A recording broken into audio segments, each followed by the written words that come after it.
සීයේ ජය වේවා. සම්මන් උඹ අහලා තියෙන සුපිරිම බොරුව මොකක්ද? ඒ බොරුව. අද මට පොඩි ළමෙක් වඩාගෙන ආවා. මම ගියාම මට කියනවා ඔළුව අත ගන්න මේ කියලා. පැත්තේ විතර නේ. ඉතින් මම දරුවාගේ ඔළුව අත ගන්න ඉස්සෙල්ලා දරුවා මගේ දිහා බලාගෙන ඉඳලා ටිකක් වෙලා එක පාරට මාස 8ක විතර දරුවෙක් කාමතුරුවනේ. ඔකේ. එක පාරට මට කියනවා මේ දරුවා මගේ දිහා ඇස් දෙක ලොකු කරගෙන බලන් ඉඳලා කොහොම හිනාවක් ගිහිල්ලා ජය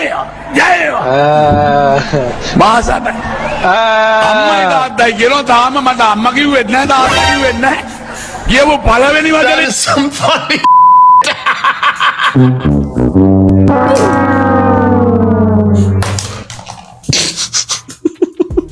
අඩෝ මේ වගේ කතා කිව්වද දවස්වල? ඒ කසුන් උඹ මේක දැක්කද මම ඊට කලින්? What the fuck? ඇයි මොකක්ද ඒකේ තියෙන බොරුව? ඇයි පොඩි එකෙක් ඉස්සෙල්ලා මම තාත්තා කියන්න කලින් ජයව කියන්න බෑද? I don't think so.